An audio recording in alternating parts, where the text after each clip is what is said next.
Congresswoman, I'd like to see that debate.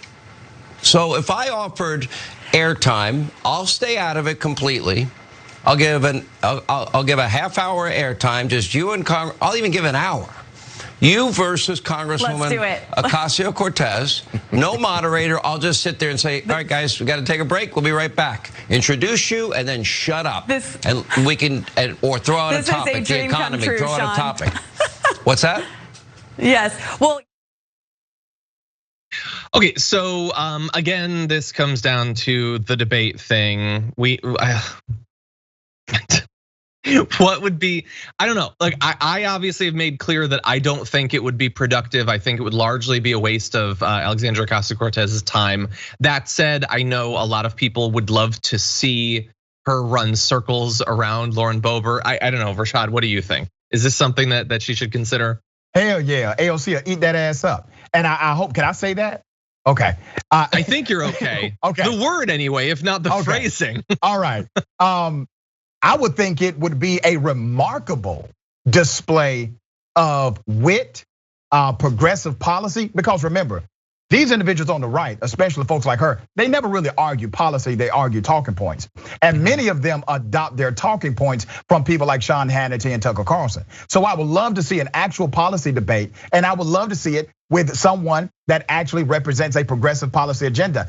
I know we may say, that's beneath her, but this is a member of Congress too. So not really. That's true. So let's make something happen. I would be down for it personally. Interesting, yeah. No, I thought that we would have a slightly different position on that. And you are right, she's still a congresswoman. It kills me. I know. Like, I know. How are you not a congressperson, but she's a congressperson? Seriously, I'm not gonna compare myself. Obviously, that would be ridiculous. But okay, so really fast, I'm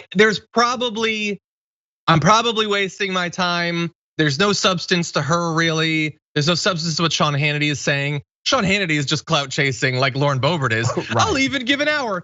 Dude, don't pretend like it's you giving something. You're desperate to have AOC on your show for an hour. We all are. But anyway, here's the thing. They all so want to be AOC. Like they can't stop thinking about how bad Lauren Boebert and Marjorie Greene, and honestly, it's not even just them. Matt Gaetz wants to be AOC, and Madison Cawthorn desperately wants to be AOC.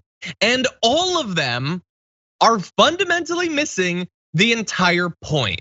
They have as shallow a view of why AOC is a thing that or why she matters as a lot of, honestly, like the centrist mainstream media.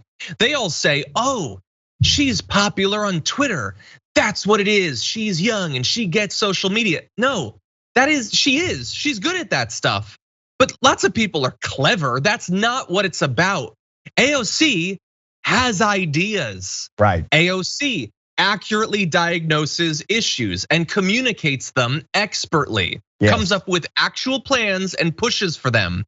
All of that is absent from all of these wannabe AOCs, the pretenders. It's also absent from a lot of the mainstream media's evaluation of why people like AOC, and we use AOC as like shorthand, but it's also obviously Ilhan Omar, Rashida Tlaib, and a number of other people that they've been targeting. Right. Why won't Marjorie Greene or Lauren Boebert come up with a policy, something? They say that they represent conservatives who've been left behind, ignored by the coastal elites. Well, then don't stop ignoring them. Come up with something. They have problems. Did you see the opioid overdose numbers that just came out in the last day? Come up with a plan.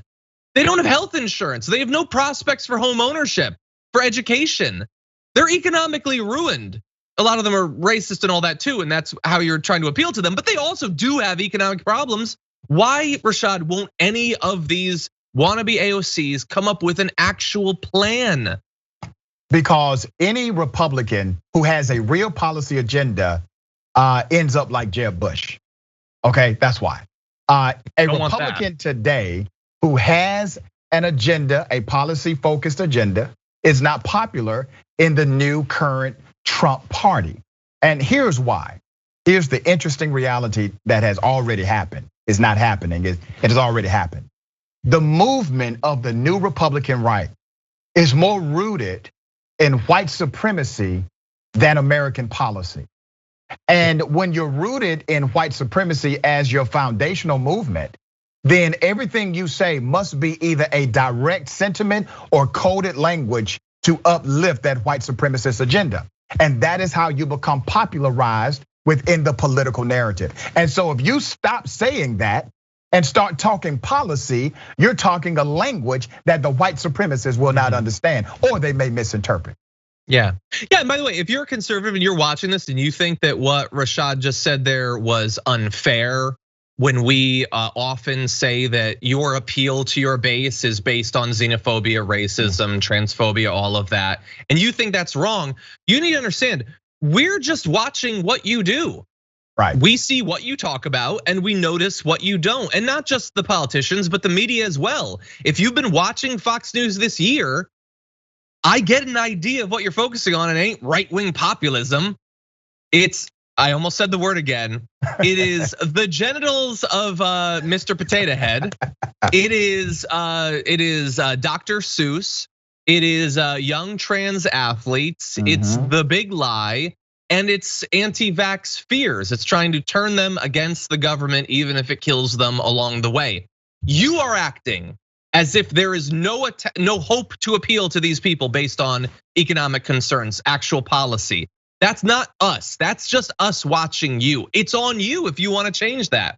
But your politicians clearly don't, and your media figures have made clear that they don't see any path when it comes to that. And it's not just Fox News, by the way. You look at these chuckleheads on YouTube, the Ben Shapiros and the wannabe Ben Shapiros or whatever, they never, ever, ever talk about anything that's really happening. You would have no idea what country you're in, let alone the problems it's facing if you were just watch these forms of media. So again, I'm just responding to what you guys talk about. You're the ones who clearly have the problem.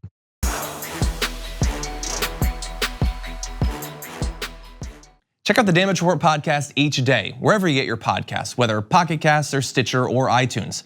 You can join me as I give you the news and stories you want, with a range of co-hosts and interview guests jumping in on the fun each day. Again, that's the Damage Report, wherever you get your podcasts. And if you get them at iTunes, don't forget to rate and review. Sometimes I'll read them live on the show.